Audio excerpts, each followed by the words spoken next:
Si Wilgo, kaibigan ko.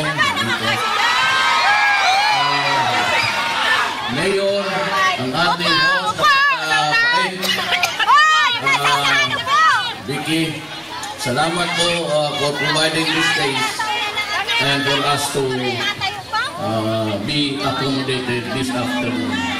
Mayor, salamat po. Kapabait mo. Ngayon meron akong kwento sa inyo. Hindi ko na sagutin yung mga basura ng mga kabila, Italianes.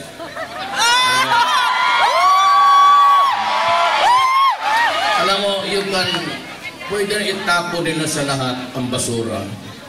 But I have one defense at the end of the day. Isa lang. Katotohanan. The truth. Labas mo na ang totoo, at yun na yun. So, pag-usapan natin ngayon ang bayan.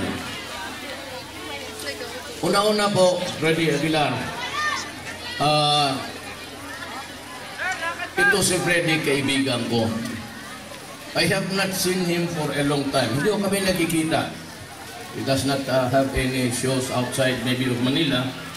But, from time to time, I could hear him sing his songs in sa mga plaka, USB. You know, I did not know that he composed his song for me, and he never told about it. Basta na lang, sabi ng mga tao, alam mo bang may kanta si Freddy Aguilar sa iyo? Dedicated to you. At so yung kinanta pa niya dito ngayon, pumunta pa siya dito. Freddy, maraming salamat po. Mabuhay ka. Ano, Freddy, lahat ng kanta niya may mensahe. And you have to discern the message that is trying to. Lahat ng kanta niya, Anak, yung Blockbuster, talagang may mensahe yan. And this song, well, it carries its own message. Ang pag-usapan natin ganito, saan na ba kayo ngayon? Where do you find your place here? Isa't isa kayo, where do you find your place in 2016? Bata pa ho ako, naririnig ko na itong Marindoque. And of course, na-relate lang pangalang Marindoque sa Maracaper. Marindoque mine. That is all. But far and it been in between the years, Marcialo and all, wala akong promosyon o wala namang balita except for a few words about Marindoque. Now, it saddens me na magdating ako dito, I was here before. Kasama ko yung nagtatrabaho sa Marco Percy Dulay. Yung anak niya si Billy, he brought me here. And it's still the same. Fourth class province pa rin kayo. So, that was during the Barcialo years. Saan kayo ngayon at noon? Ako, sabihin mo, ano ba si Duterte?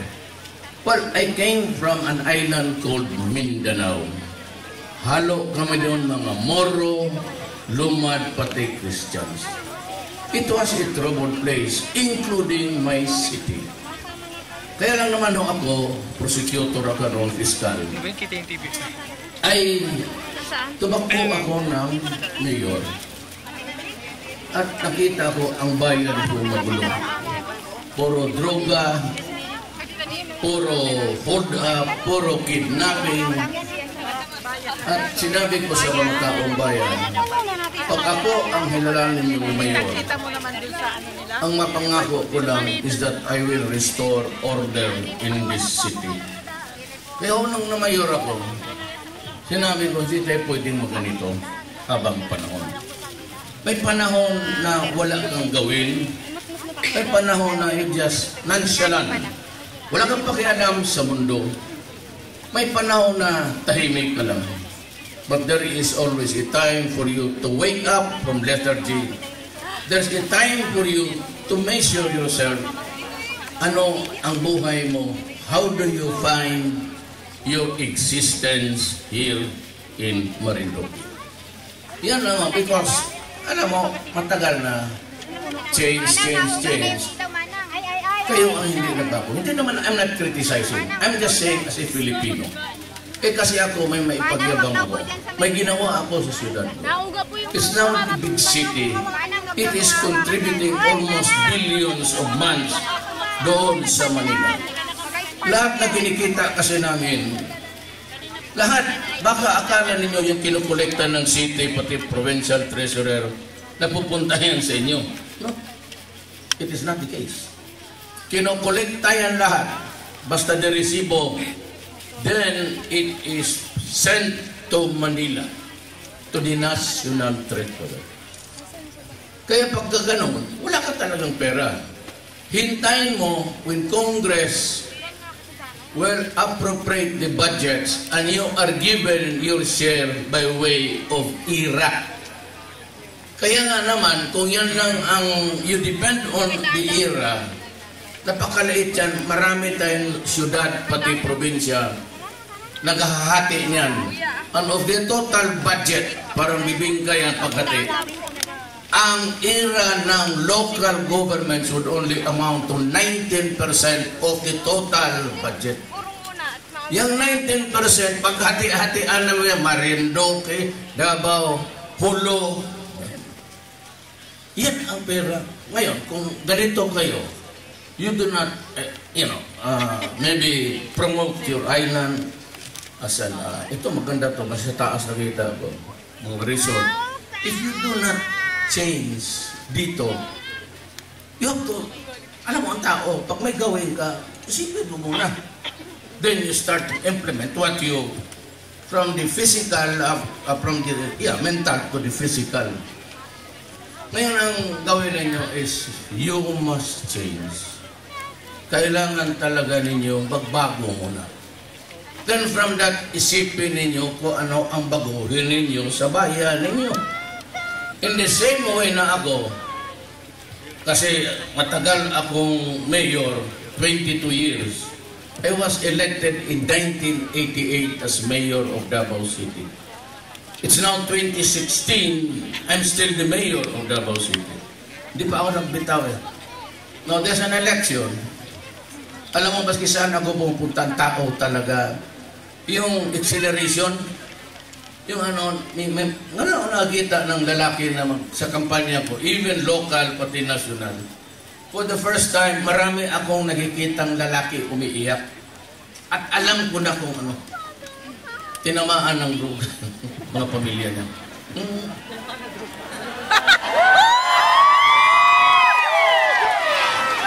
Alam mo, pumunta ako ng Nabotas, times 20 ganito kalaki yung crowd.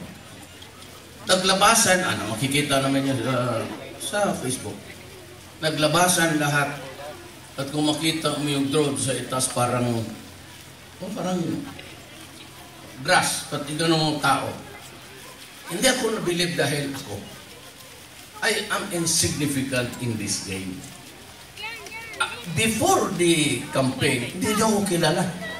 At pumunta ako dito sa Mindoro, sa Marinduque, baka sagasaan mo pa ako dyan kung... At ayun ngayon, namura na ang mukha ko. The only regret that I have is that I have lost my privacy. Yun lang, hindi na ako makapunta at kung walang, oy, Duterte. Ang problema nito, may gusto akong patayin.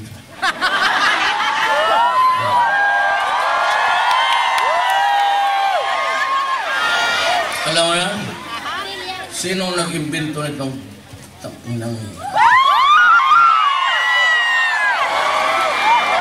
Kasi paglabas ko kanina sa Shangri-La, meron akong isang taong kinausap. Paglabas ko, medyo ganong-ganong hati yan dyan. Dito, naghihintay na. Gusto nila lang mga babae, crowd, grupo. Tapos mayroon, yung akin na naman. O, so, huwag ka dyan, dalawa lang kami. Jesus mo, Joseph. Ganun ang buhay ko.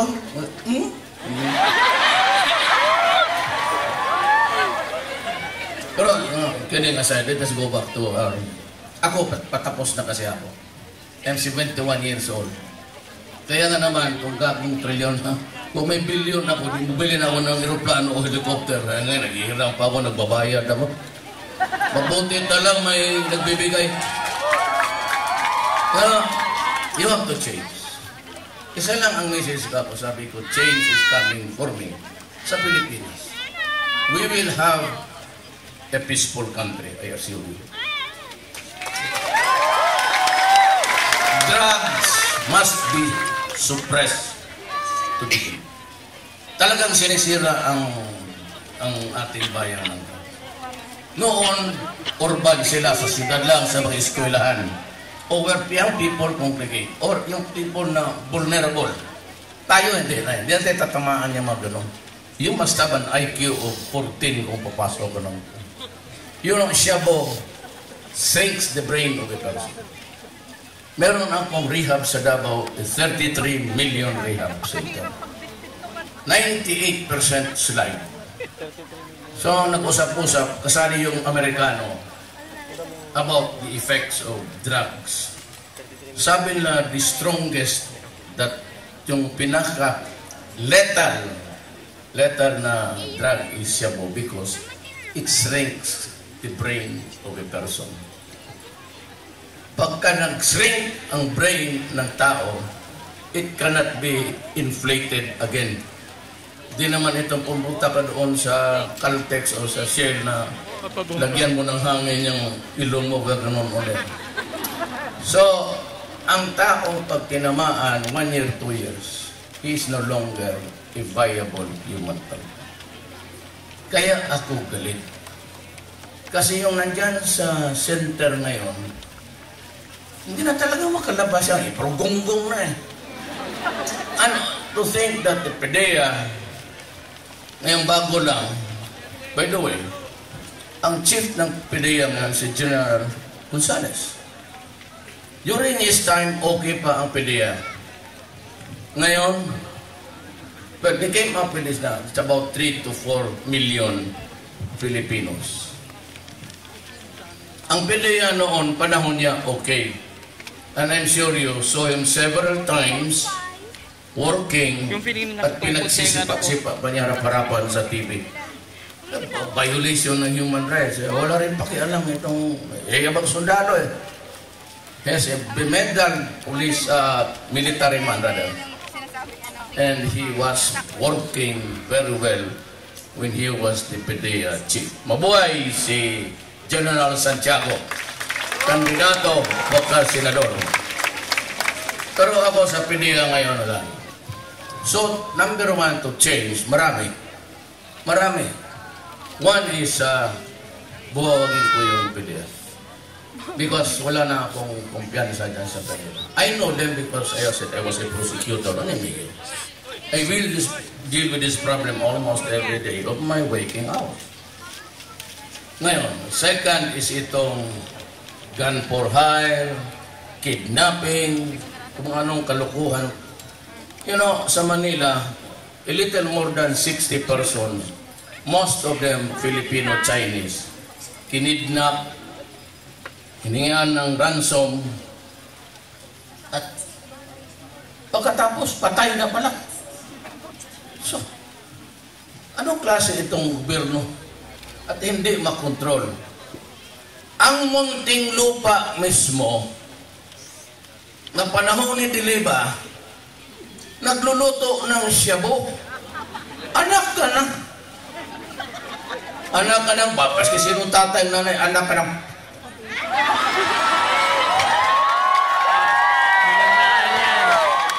Pinuli ko na nga, sinabi ko sa pulis, wag ninyong patayin. Usually, ganun yan eh. Huwag ito kayo ng newspaper na nahuli. So, he is tried, convicted. Pagdating sa munting lupa, nagluluto na naman ng sibok. And what is really very sad is that a sizable number ng pulis ng Metro Manila are into drugs. Sila yung humahawak. Kaya ako kung paano to, how do you operate? That is why I said, if I become the president, I will raise the Shabu drug issue as a national security threat. And I will call in the military to operate. Sabay-sabay. Bingin ko sa pulis, yung mga batino na pulis, tangin na yung gago, barilin natin. Ako nagbubulo. Pero sa Davao, last year, 3 pulis pumasok. Marami akong, but last year, 3. Pinatay ko talaga na. Ito, tanong ka na, sino taga Davao dito? Tanongin nila. Pulis nag-kidnap, pinatay ko. Ganun lang.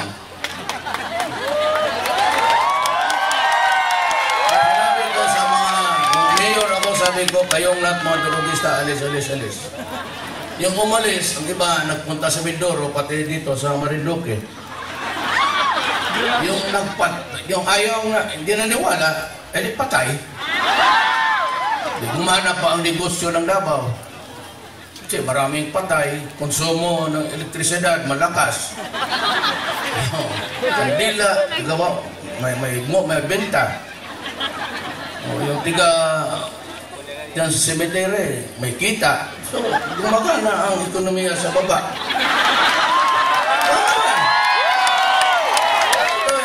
Yung nagmalamay, bibili ng pan. So, ang tigawa ng pan, maraming binta. Ano ikot yan? If you want to make an industry underground sige. So, magtayo na lang kayo. Marami bang droga dito? Wala naman. Ubus ang tao dito sa Marinduque. Mga ilang punerarya kaya para ma-accommodate sila.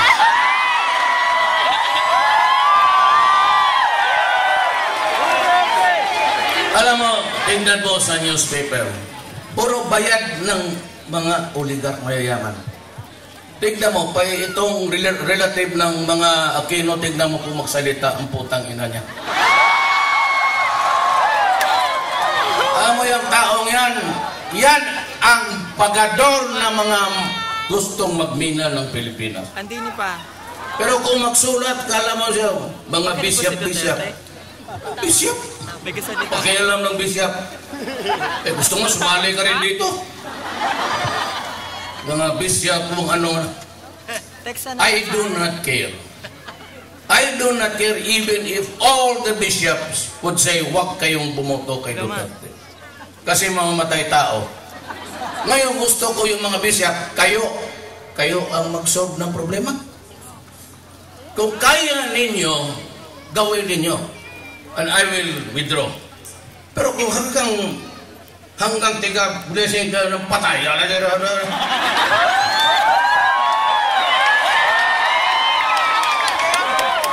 sabi ko, kayong mga Katoliko, sarado, takot ka banggain ang bishop at anong utos nila, huwag kayong bumoto kay Duterte, huwag. Okay lang sa akin. Hindi ako mamatay kung matalo ako. Pero kung nandyan ako, hindi naman rin ako, huwag na, ayaw ko na. Sige, hanap ka ng iba. Let others solve the problem if they can.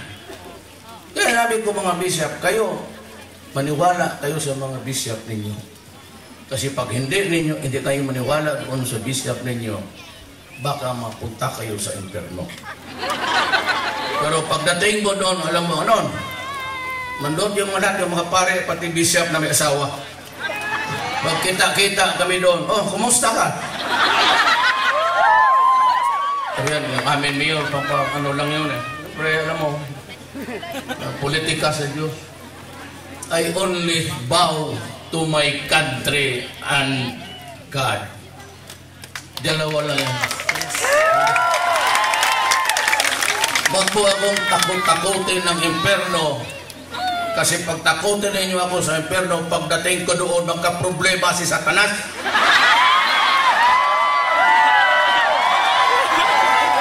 Pagdating ko doon, sabi, ikaw Duterte, marami kang pinatay. Impyerno ko, sige.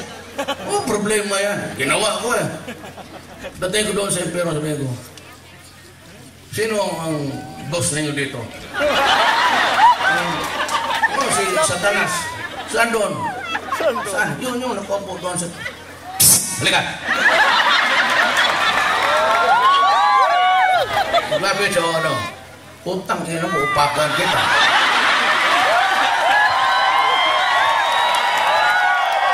Simula ngayon, may bago ditong boss, ha? Tuits. Umalis ka dyan, bigyan pa. Gusto mo yung sungay mo? Putulin ko? Yung ikog yan. Anong tawag sa ikog? Yung buntot mo, gusto mong gawin kong barbacoa. Tangin na ka. Ano lang naman yan? You know, we have to stop. If we can stop it, but you have to suppress it to the barest minimum. Second, yung organized crime. Hindi talaga tayo lalabo ng maniwala. Katagal ako. Not until Davao was peaceful na gumanon. Itong mga bleeding heart, human rights, ito si Dilima, tumahimik ka. Sabi niya, human rights chair siya. She was attacking me almost every day. And I said, if you have the goods on me, file the case. Walang problema yan. Wala naman siya ginawa. She was not filing anything. And when she became the Secretary of Justice, sige pa rin siya. Sabi ko, mag-file ka nga ng kaso. Natapos na lang ang gaga, pagka-secretary, ngayon tumatakbo ng pag yan ang pinili nyo. Ang mga polis, pati kami yung naghabol ng kriminal. You know, I have to protect a community kayo. Kahit Davao. Yung isa, dalawa, tatlong putang inang mga kriminal na yan. Wala yan sa akin. Ngayon, kung ako abogado, okay lang. Yan ang trabaho ko, tigdepensa. Pero pagka mayor ako, I have to protect. Hindi ko naman na malagda isang tao, isang pulis. Kaya I have to act harshly. Kung gano'n. Hindi nyo naintindihan yan. But this will change. Talagang lahat ng mga nasa droga, sa kriminal ngayon, yung galing Davao, nandito ng yung iba, tignan ninyo yung pitakan ninyo, baka wala na dyan.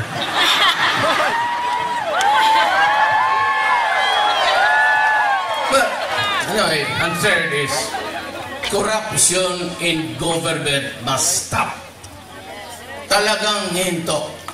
I am not asking for years, nor months. I am asking weeks. Pagpasok ko sa pagka-presidente, isang mensahe lang ako, text ko sa text blast to all government workers. Hindi ako nagagamit ng official. Simula noon, I never use the government officials. Workers in government. STOP. Yan. STOP. Yan ang ibigay ko sa iyo. Huwag mo yan tanim-tanim ng bala at sinasabi ko, ipapakain ko sa iyo. Yan. Baka hindi kayo maniwala talaga sa amin doon sa lungsod naming malungkot para sa kanila. Pinapakain ko talaga yan. Usually niyan, away ko kung may nakita pero sa television. Yung tao na pinakain ko yung fake na title ng lupa. Tapos sinabi ko sa kanya, kung taga saan yan? Sabi ng pulis, sir, taga Bohol. Ang nanay ng tatay ko taga Bohol. Baka pinsan ko ba itong yawa na ito? Dahil pauwiin mo siya, sabihin mo lang, umalis na siya na. Pag nakita ko siya bukas, pakain ko yung titulo niya na peke. Kinabukasan tawag pulis, sir, nandito ko. Ay, let's see.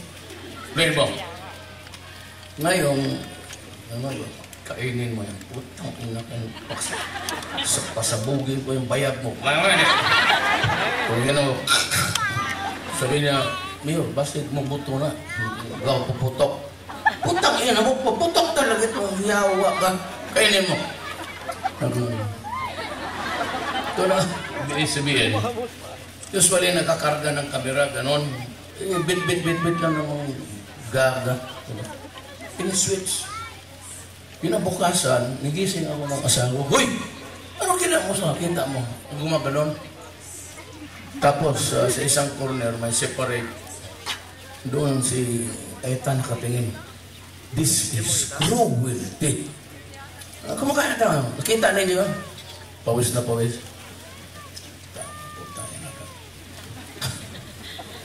May pagkatapos may survey. Sang-ayon ba kayo sa ginawa ni Duterte na paglabas na katapos ng taberna, yung magandang umaga? Sang-ayon ba kayo paglabas ng score? 97 sang-ayon kay Duterte. 3 lang na sa gobyerno. Sabi ko kanila, di pag sinabing stop. Kasi magka-problema tayo dyan. Wala naman kasi akong pinagmamalaki. Ano ba naman ang buhay ko? I am just as ordinary as you. I do not have the Watson o Wharton. Mamili ka lang dyan sa dalawa. Watson tindahan o Wharton eskwelahan. Hindi naman pala graduate ko inyong gapo. Well, that is what we learned in Wharton. Galit sa akin si Bongbong Marcos. Siya yung may sabi. Congressman Lagdemeo, pati si Bongbong, inuman kami doon kay Tony Boy Flores. Sabi ni Tony Bongbong, hindi man yan sa Wharton. Sabi ni Lagdemeo, oo, totoo yan, totoo. Totoo kayo? Totoo. Tres, huwag niyo akong bulayan, ha? Oo. Yun, akala nila hanggang doon lang. Pagdating ngayon sa politika, nagkalaban kami, no? Sabi, hindi yan so, hindi daw grad. Tinawagan ko yung kaibigan ko, yung anak, magtatrabaho sa University of Pennsylvania. It is not appropriate for Mr. Rojas to claim to be a graduate of Wharton kasi undergrad lang siya. Kasi graduate siya ng economics, kundi siya umakyat doon sa Wharton School of Economics. Ang building ng Wharton School nandyan sa University of Pennsylvania grounds. Kaya napasyan na niya doon, sabi na kaagad Wharton. Tapos binuko ko siya, nagalit ko sa niya, magsampalan kami, suntukan. Kung sa ano, ngayon, ano na siya? Alam mo, si Mar, he is the weakest link sa governance. Effective governance. Kung baga, chain yan, may isa doong kable na made of plastic. Yan si Rojas. Pag gano'n, kung hindi niya kaya yung Yolanda, paano niya makaya ang Pilipinas? Ano ba? Saka ang nangyari dyan sa MRT, yan ang mabigat dyan sa kanila. Yung MRT was built by Sumitomo. Ang repair and maintenance for the train, binigay sa Sumitomo, sila yung gumawa. You know, suddenly, si Rojas, when he was in DOTC, kinuha niya yung 3 billion a year repair and maintenance at pinaresign niya yung manager ng MRT at sinabi niya gumawa ka ng corporation. Nilipat niya yung 3 billion doon kay Bitanggol. Yun na ngayon, hulog ang train, sira, tumitirik. Kagawa niya na siya. Panahon ni Marcos, there were about 49 coaches. 49. Ngayon, siguro 14 na lang. Kaya ang mga tao naghintay 1 kilometro araw-araw, 4 persons average. Kakawa tayo, sabi ko, there has to be change.